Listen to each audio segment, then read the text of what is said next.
He had no talent. That's what the industry decided about T La Rock, the man who literally started Def Jam Records. While his groundbreaking track became the #1 requested song in New York, the label told him he owed them money. This is the story of hip-hop's most exploited pioneer. T La Rock, born Terrence Keaton in 1961, changed rap music forever with the big word style. Before him, rappers used simple schoolyard chants. He brought complex vocabulary and fancy rhymes that made MCs sound like they were using thesauruses. His 1984 track opened with commentating, illustrating, description, giving adjective expert, and people's jaws dropped. But T La Rock wasn't supposed to be on that record. Def Jam co-founder Rick Rubin wanted his older brother, Special K, from the Treacherous Three. Special K's contract with Sugar Hill Records blocked him, so the opportunity fell to T La Rock. This became the beginning of his nightmare. The track It's Yours was officially the first Def Jam release. It came out January 1984, 9 months before LL Cool J's I Need a Beat, which everyone thinks was first. While released through Party Time and Streetwise Records, the sleeve had an early Def Jam logo, making it the label's true debut rap record. Made cheap and fast, 3 hours at Power Play Studios in Queens for $45 per hour. T La Rock handled vocals, Jazzy J did scratches, and Beastie Boys members, including Adam Horovitz, participated in crowd noise. But It's Yours electrified New York's hip-hop clubs instantly. It became the #1 requested song of the day. T La Rock was getting booked for shows, earning $600 to $800 per performance. The success was so immediate that he quit his pharmacy job for music. The success of It's Yours brought Rick Rubin and Russell Simmons together. Simmons, who managed Run DMC and Curtis Blow, heard the track and met Rubin at Danceteria. They immediately started working together, forming the partnership that created Def Jam. By mid-1984, T La Rock's record created the entire empire. And how did they repay him? They financially destroyed him. T La Rock knew nothing about royalties. When peers asked about his earnings, he approached Streetwise and Def Jam for a royalty statement. What he got back shocked him completely. If you're enjoying this story, drop a comment telling me which part surprises you most, and make sure you're subscribed. The label provided a statement claiming T La Rock actually owed them money. They said the record hadn't sold enough to pay back the recording and promotional costs. But remember, this record was made in 3 hours for $45 per hour. This was pure exploitation. T La Rock felt completely turned off by the whole thing. He realized he had no lawyer, no protection, no understanding of how the industry works. This financial betrayal made him uncomfortable continuing to work with them, so he and Def Jam mutually decided to end the relationship. Right as T La Rock left, Def Jam started changing. Once Russell Simmons partnered with Rick Rubin, the label shifted from underground experimental music toward commercial hits. They needed a superstar, and they found one. His name was LL Cool J. The label received a demo from a young artist who sounded like another T La Rock. Def Jam chose to produce LL Cool J instead. Why? T La Rock had the pioneering sound but lacked the image for the new phase of corporate hip-hop. Def Jam determined LL Cool J had charisma and mass appeal due to his image that T La Rock didn't. This strategic business decision made LL Cool J's I Need a Beat the foundational numbered release. DJ Shush won. T La Rock became indispensable, but ultimately disposable. But the betrayal went deeper. Def Jam considered releasing LL Cool J's material under T La Rock's name to capitalize on guaranteed sales from the success of It's Yours. They were going to steal his identity to make money. T La Rock remembers meeting LL Cool J at a club. LL Cool J approached eagerly, saying he sounded just like the pioneer. Then LL Cool J asked about He's Incredible, a track that was still an unreleased demo. This meant LL Cool J had access to T La Rock's private material through Def Jam contacts. T La Rock was a test subject. His groundbreaking style was studied and transferred onto a more marketable artist. Supporters said T La Rock was screwed over by shady Def Jam figures. DJ Louie Lou was T La Rock's best friend and creative partner. They formed the Unstoppable Crew. Louie Lou laid down the first scratches on It's Yours in Rick Rubin's dorm room. Even after Def Jam, Louie Lou kept working with T La Rock, co-producing future releases. But Louie Lou never made it onto the final It's Yours because of an argument. Late one night, Louie Lou and Special K fought over who should keep the demo cassette. The argument lasted the 45-minute subway ride from Manhattan to the Bronx and almost turned physical. The next day, Special K told T La Rock, Louie's off the record. T La Rock chose his brother over his best friend. He banned Louie Lou from the session. Rick Rubin suggested Jazzy J, who was connected to Africa Bambaataa. Jay was hired for scratches, but the The final release was credited T-La Rock and Jazzy J, a co-billing T-La Rock never understood. T-La Rock admits Jazzy J's intro, Scratch, created a signature part of the song, but the entire change happened because of a petty fight over a cassette tape. The credit dispute exists today. T-La Rock says he only saw Rick Rubin with the drum machine. Meanwhile, DJ Louie Lou claims he and Rick Rubin worked on the beat together. Louie Lou lost all official credit. T-La Rock still speaks with Louie Lou, who teases him about having the original demo tape. After leaving Def Jam, T-La Rock signed with Fresh and Sleeping Bag Records, releasing his debut album, Lyrical King, from the Boogie Down Bronx in 1987 and On a Warpath in 1989, but the credit and money problems followed him there too. For On a Warpath, the label paired T-La Rock with house music producer Todd Terry. Critics noted the album took a much less hardcore, more commercial approach than expected. The label forced its commercial vision over T-La Rock's established style. The bigger issue involved producer Curtis Mantronick, officially credited as producer on Lyrical King, but T-La Rock strongly disputes this. He claims that he and DJ Louie Lou produced and mixed singles like Breaking Bells. For This Beat Kicks, T-La Rock was clear the record was produced by him and Louie Lou. He explains the record was written for Mantronick, which is why the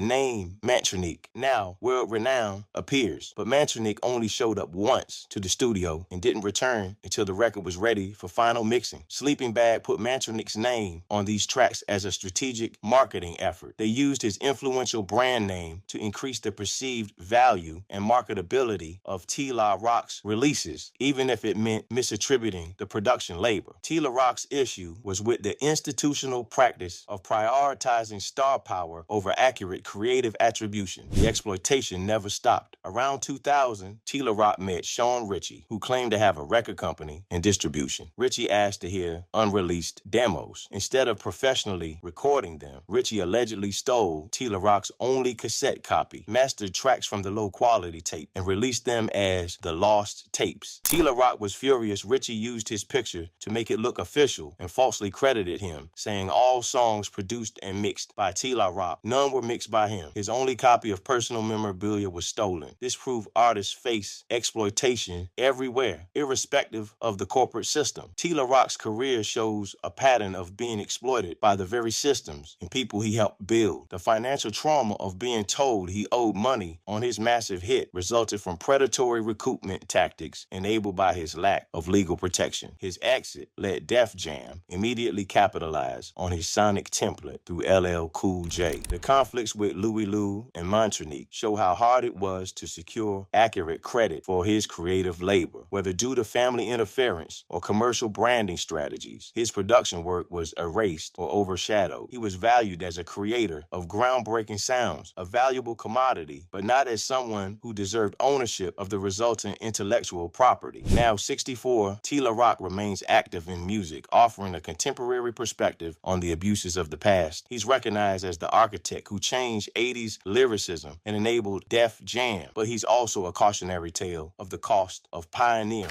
T-La Rock must be recognized as Def Jam's foundation. His success structurally enabled the Rubin and Simmons partnership. He wasn't a warm-up act. He was the primary generator of revenue, and the sonic blueprint the entire label was built on. Which feud shocked you most? The financial exploitation where they claimed he owed money, the friendship destroyed over a cassette, or the stolen production credit? Drop your answer in the comments and subscribe for more stories of forgotten pioneers who built hip-hop but got left behind